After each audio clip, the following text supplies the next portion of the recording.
폐수의 부유물질 SS를 측정하였더니 1312mg/L였다. 시료 여과전 유리섬유여지의 무게가 1.2113g이고 이때 사용된 시료의 량이 100ml였다면 시료 여과 후 건조시킨 유리섬유여지의 무게 g을 구하는 문제입니다. SS 농도 구하는 문제는 아주 쉽죠. 왜냐하면 단위 환산을 통해 구할 수 있기 때문입니다. SS는 농도로 표현하기 때문에 시료의 량 V분의 B-A로 표현할 수가 있죠.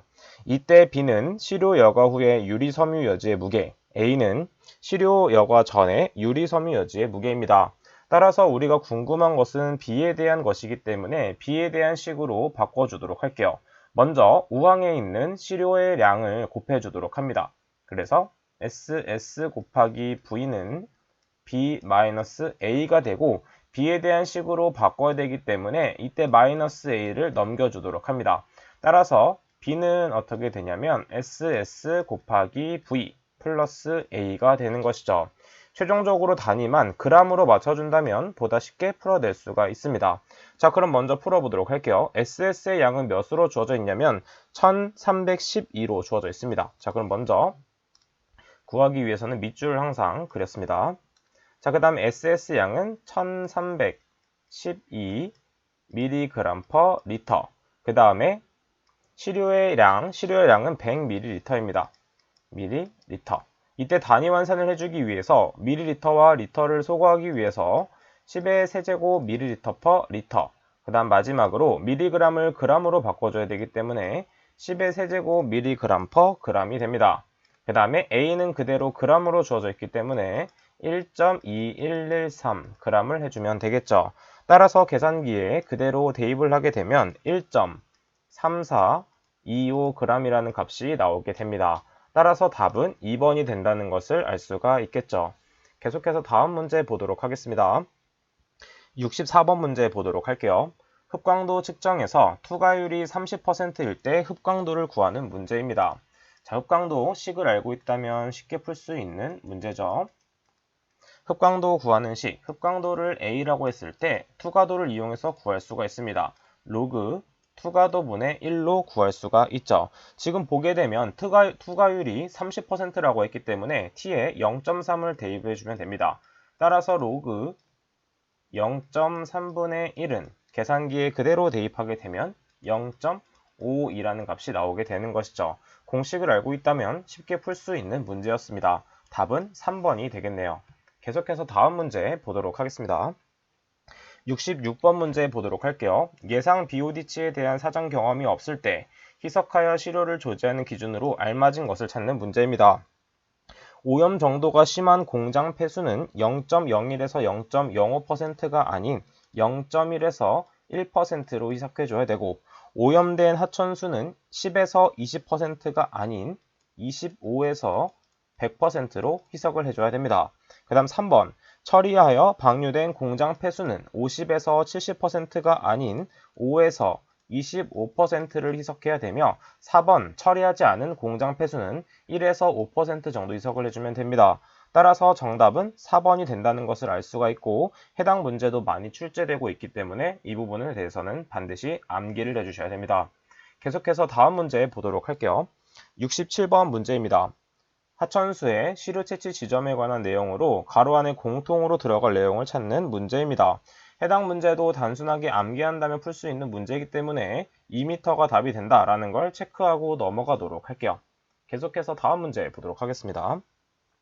74번 문제, 감응계수를 옳게 나타낸 것은 감응계수 나오면 바로 알파 C다 이렇게 암기해 주시면 되죠. 이것도 쉬운데 자주 출제되기 때문에 한번 넣어 보았습니다.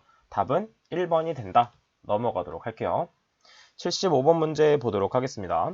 수질 오염 물질을 측정함에 있어 측정의 정확성과 통일성을 유지하기 위한 제반사항에 대한 설명으로 틀린 것을 찾는 문제입니다. 자, 1번부터 보도록 할게요. 시험에 사용하는 시약은 따로 규정이 없는 한 1급 이상 또는 동등한 규격의 시약을 사용한다. 맞는 보기. 2번 항량으로 건조한다고 했을 때는 포인트가 되는 게 1시간. 그 다음에 무게차가 g당 0.3mg/L 이하일 때입니다. 그래서 맞는 보기. 그 다음에 3번 기체 중의 농도는 표준 상태로 환산 표시한다. 맞는 보기가 됩니다. 그 다음 4번에 정확히 취하여라는 것은 무엇이냐면 규정한 양의 액체를 부피 피펫으로 눈금까지 취하는 것을 말합니다. 이렇게 특정 단위가 나오지 않습니다. 따라서 정답은 4번이 되겠으며 그 다음에 교재 내에 있는 해설 부분도 같이 암기해 주시면 되겠습니다.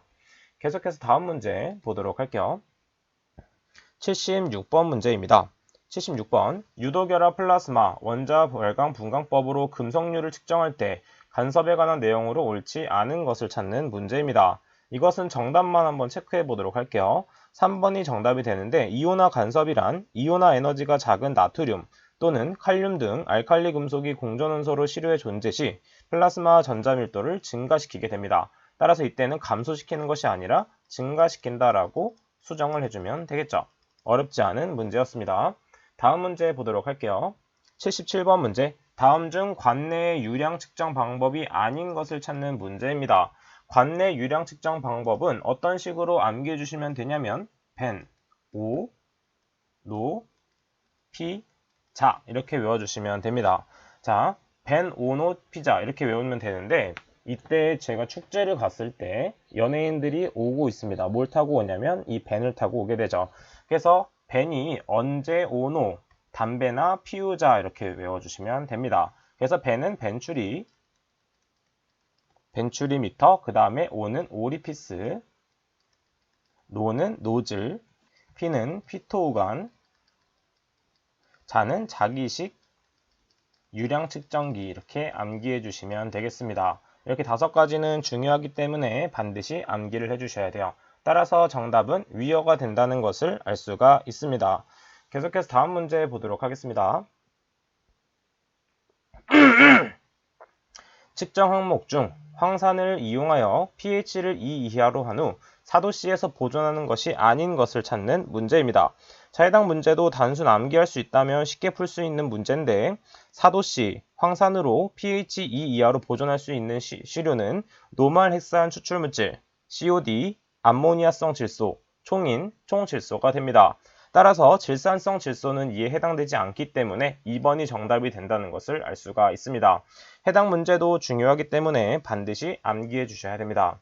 자, 이렇게 2020년도 사회차까지 기출문제를 풀어보았고 이제 시험이 얼마 안 남았기 때문에 보다 집중해서 1과목, 3과목에 포인트를 둬서 공부를 하신 후에 나중에 4과목, 5과목에 조금씩 암기를 해주면서 접근해 주시는 게 좋습니다. 저는 그럼 다음 시간에 찾아뵙도록 할게요. 강의 들으느냐고 수고 많으셨습니다. 감사합니다.